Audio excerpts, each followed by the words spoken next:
it seems that balancing the different aspects of our lives are is something that is a struggle for many people. Almost everybody that I talk to feel that balancing the different parts of their lives, the different aspects of our life, their life is not easy, um, and people are struggling with it.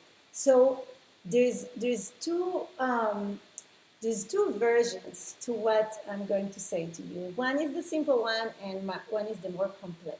So let's start with the simple one. The simple one is that I'm just going to tell you that balancing your lives, okay, is all about making choices. And it's about priority, and it's about taking responsibility for your choices and your priorities. It sounds simple, and I said it as if it's a simple thing, but it's not that simple because you are not by yourself. You have people around you. Not always the choices that you make and your priorities are not always the same priorities and the choices that the other people in your family and the other people that are close to you wants to make. Last week I had a post about making choices, and I talked a lot about how whenever you choose something, it means you give up something else, which making, decision making and choices making process sometimes complex, something that you need to practice on. Okay, but I'm not going to talk about that today because we already talked about it last week, right? And so I'll go to the more complex version of how to create balance. And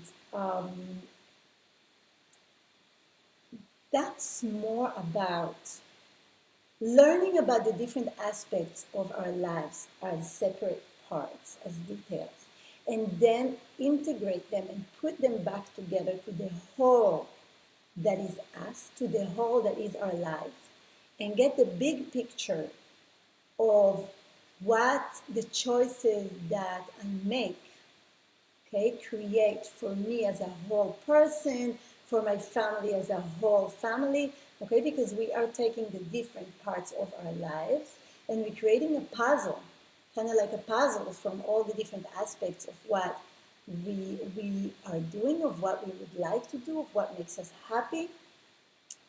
Um, so what we're going to do now, I'm going to explain a little bit about this process that we are doing as people when we divide things into categories.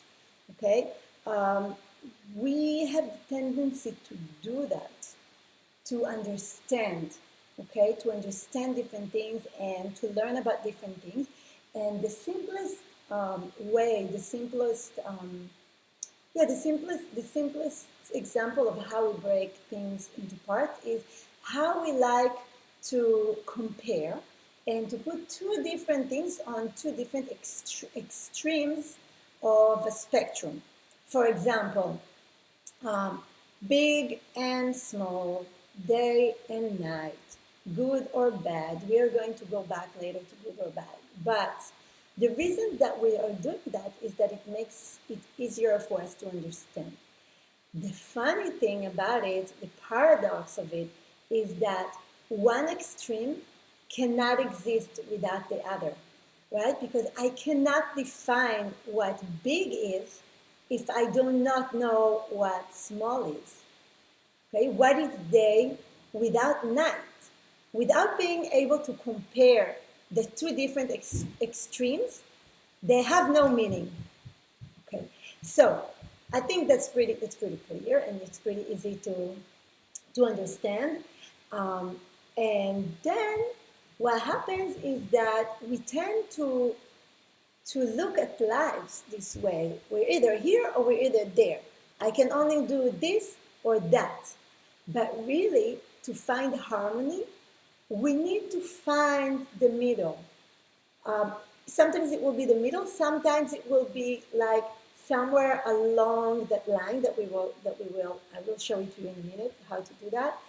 Um, Because what we are looking for is that we are looking for harmony in our lives, right?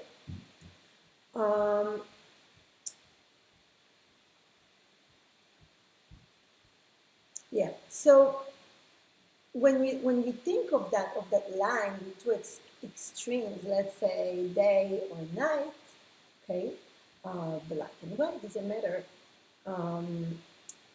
We always feel like we have to choose one. We have to choose this or we have to choose that, and we wanna look for the gray area, right? Black and white. We wanna find our place in the gray area, and that place where we feel harmony might be different for us in different days, in different eras in our lives, and it is definitely different for different people.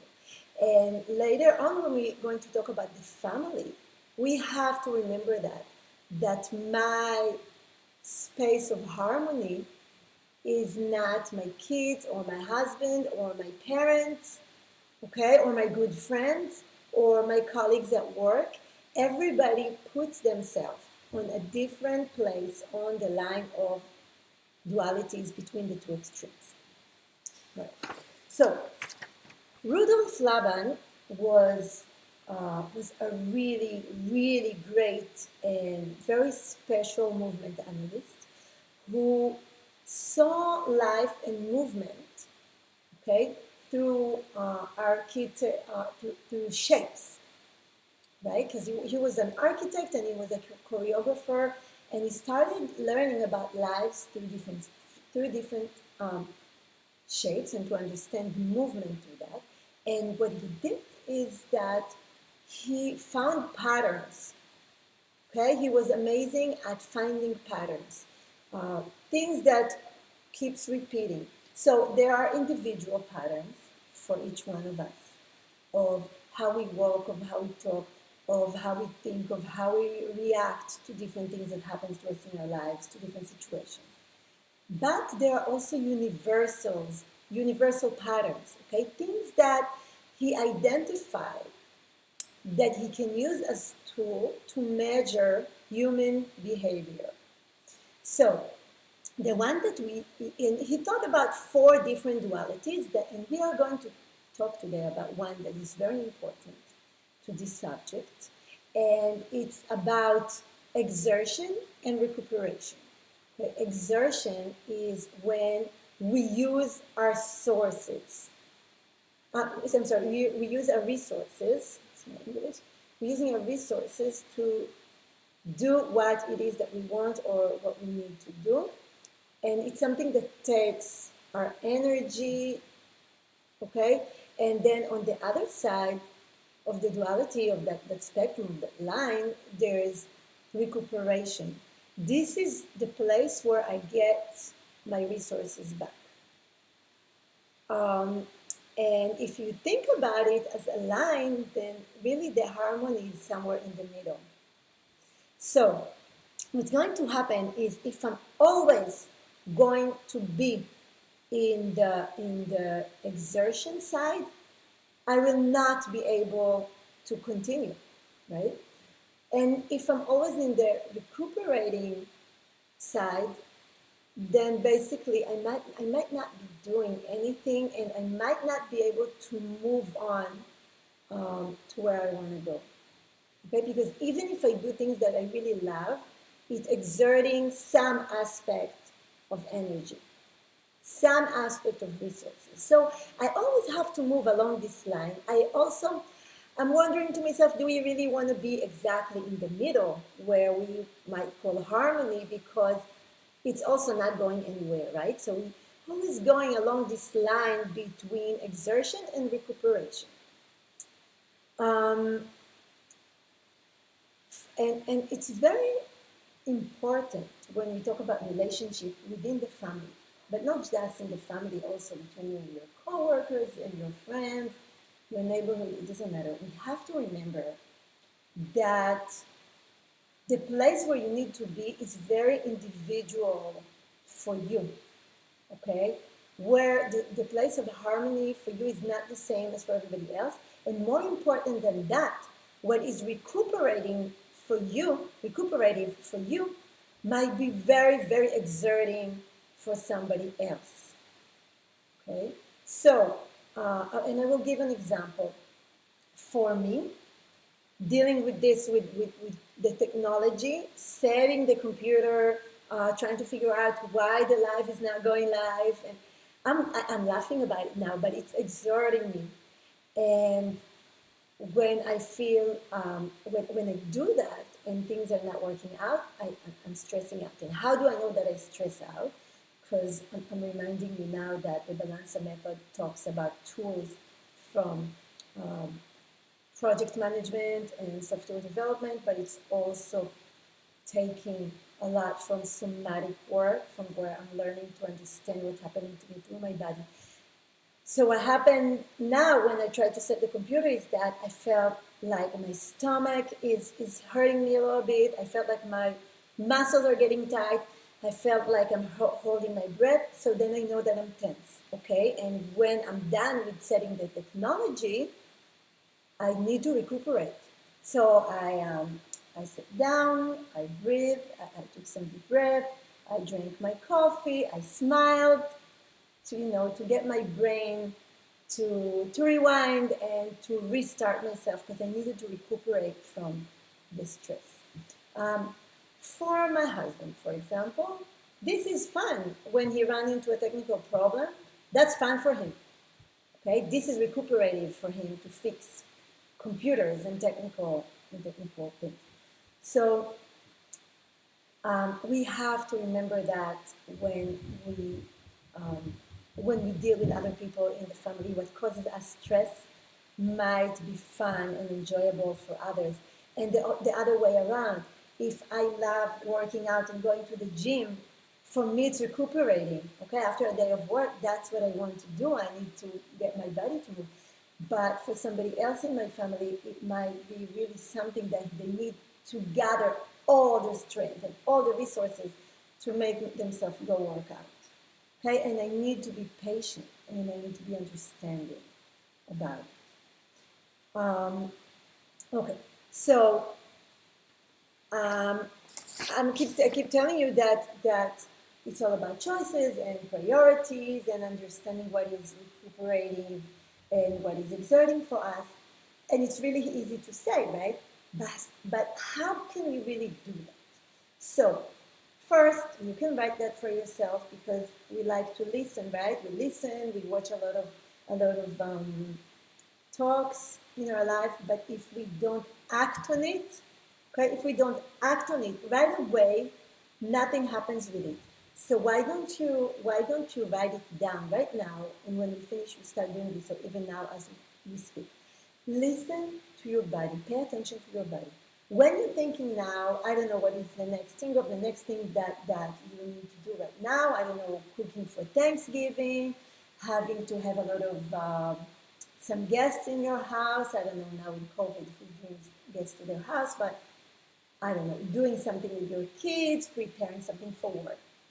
Think of the next thing that you need to do and how does it make your body feel. The easiest way is to pay attention to your breath. Is it easy for you to breathe? Are you holding your breath? What's happening with your neck and your shoulders? Are they getting tense? Okay. How does your stomach feel? How does your head feel? This way you will know, maybe not right away, but after you practice it for a while, you will know what is stressful for you, what is exerting, and what is recuperating.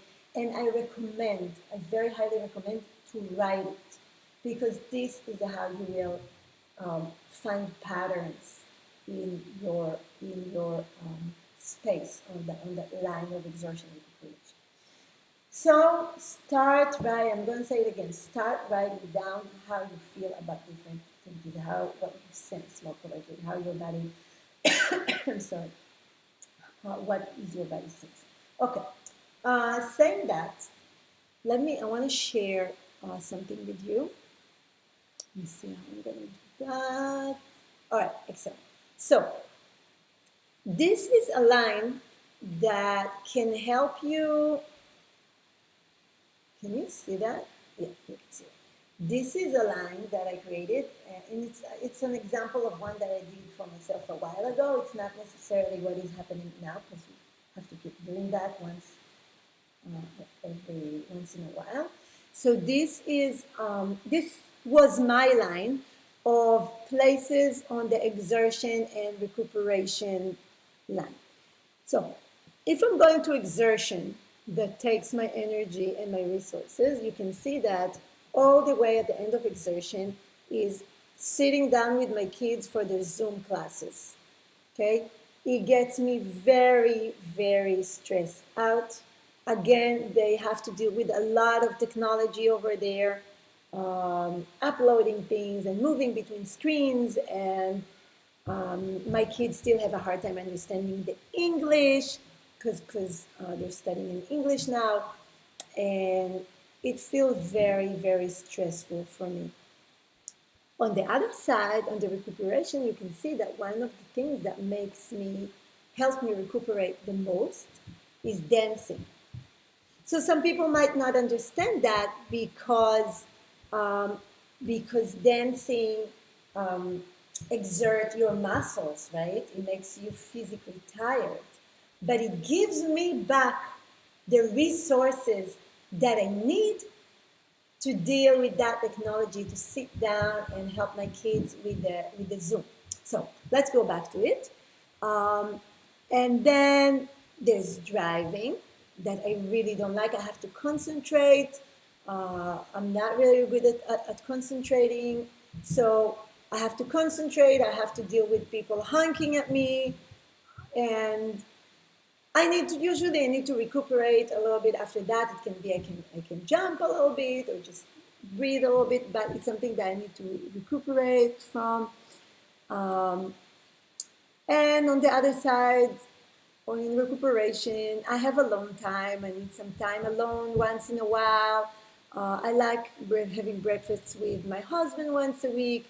Capoeira is very recuperating for me. I trained capoeira for 20 years, and it's somewhere where I feel very safe and very stable, and it gets my body moving. So for me, it's very recuperating, and so on and so on. But what you can see that I think that when I created this line for myself, um, you can see. Wait, I'll put it again. You can see that I have work on both sides. Okay? Sometimes working makes me feel really good.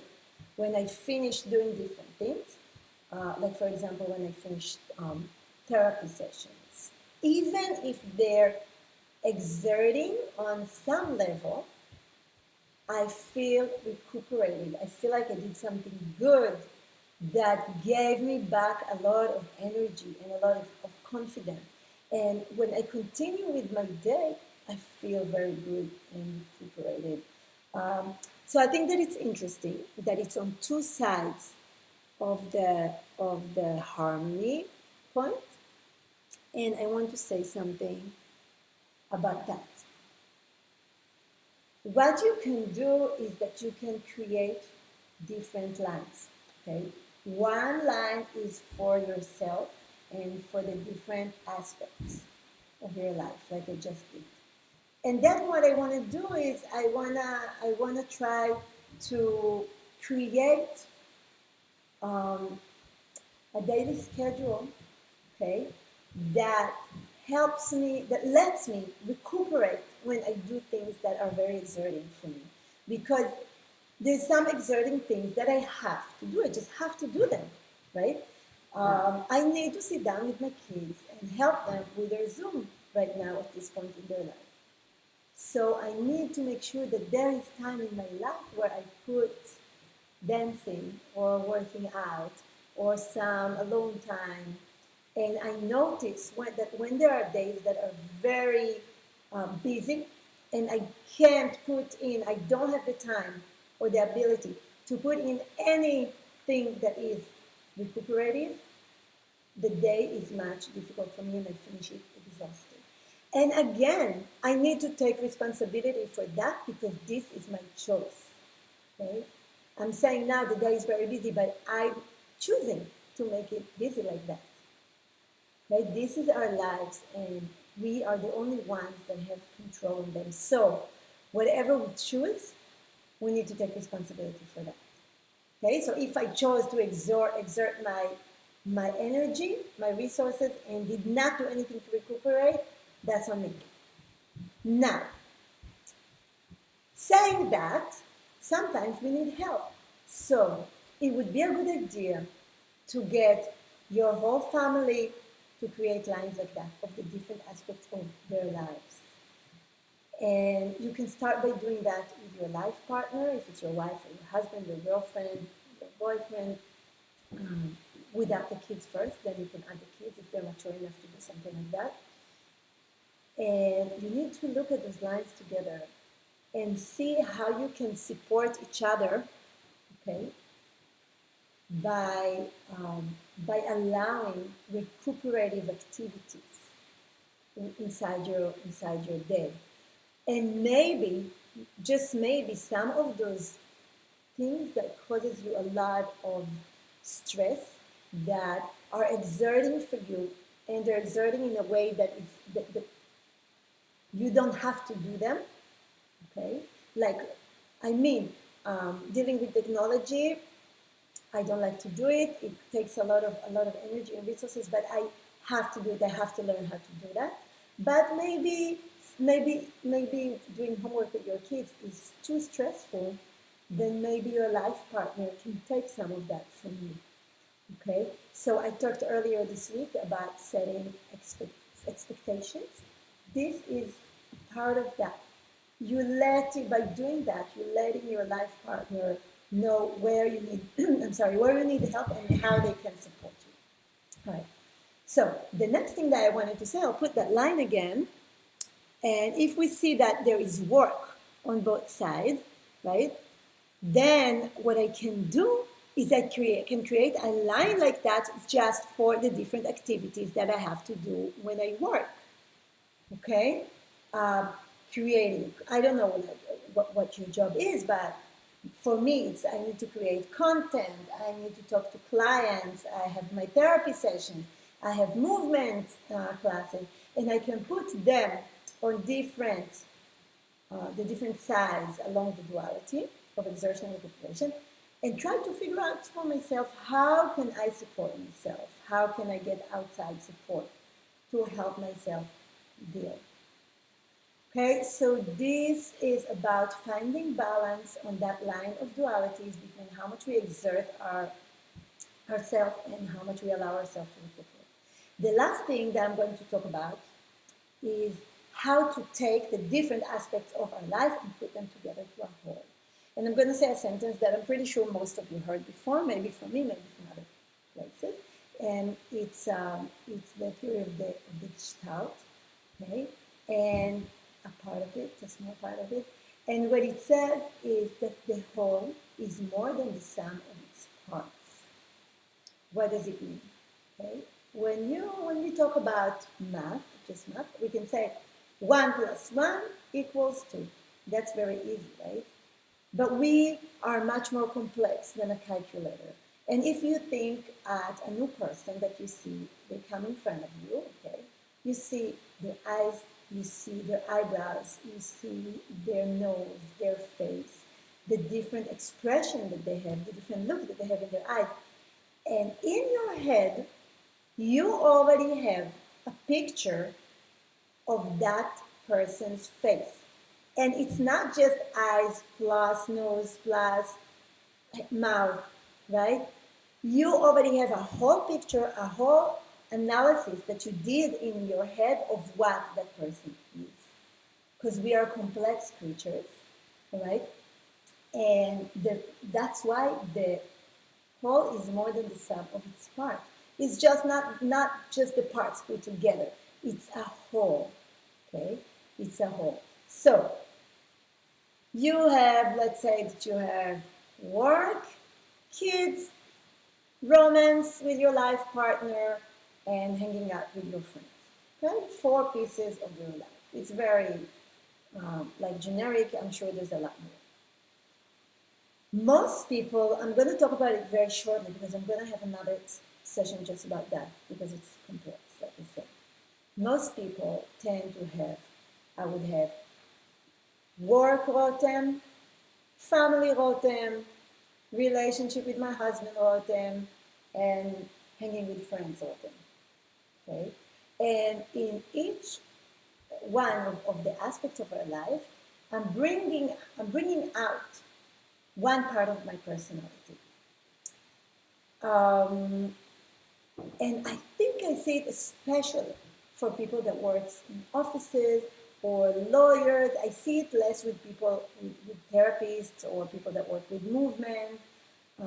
But I see that a lot with corporate people that works with corporate. And so at work, they will be very seriously. They will not bring their empathic side. They will not show their compassion. Maybe they will not show their sense of humor. Okay, and then sometimes they come home and with their kid they'll be very loving and empathic and compassionate, but they will forget to be charismatic and put borders where they're supposed to put limits. I'm sorry, my English again. Put limits where they're supposed to put English where they're supposed to put limits. Um, and then with friends, they don't want to be serious. They just want to laugh and hang, and they forget to bring up things that they need to discuss, personal things. Be themselves. And what happens is that we jump from one aspect to our life to the other, just being part of who we are. I'm not sure if it's very clear, but what I'm trying to say is that wherever we are in our life, in whichever part of our life we are, we want to try to find balance and bring at least a little bit of the other parts of our personality. Okay, because each one of us is very complex and have different parts. We have our humor, our compassion, our charisma, um, our inspirations, our expectations of lives, our goals. And we don't want to go to one aspect of our lives, leaving the rest behind. Okay, we want to, everywhere we go, we want to bring the whole that is us. Okay, it's not just one part of our personality and the other one and the other us and the other one. No, it's one whole. Okay, so I will never be happy if I'm just a mom and just a career woman. No, I'm bringing to my career some aspects of my motherhood, okay? And I'm bringing to work what I learned, and I'm bringing to my kids things that I learned from being a therapist and from being a coach and from managing projects and working with people. And then I create something for myself that is a lot more harmonic.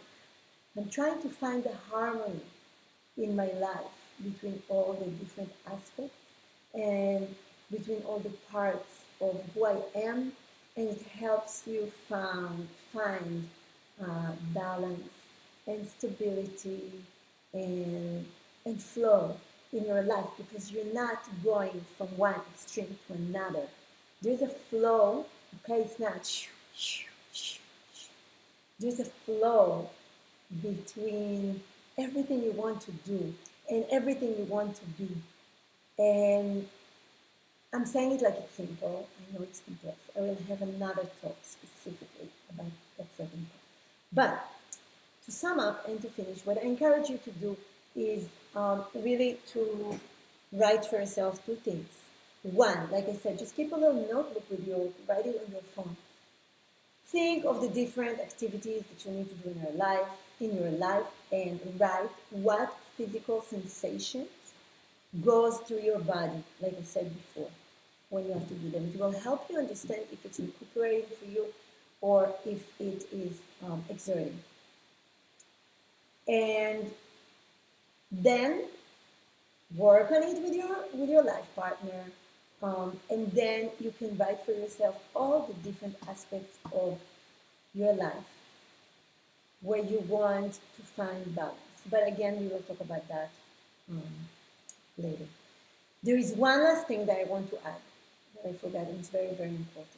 When you make the line and you decide, I'll show it again just in case to know what I'm talking about. When you make that line, make sure that you are not being judgmental, okay? Because we also have a line just like that, like exertion recuperation in our head for good or bad, okay? And good or bad is different for every person. It's very, very different, okay?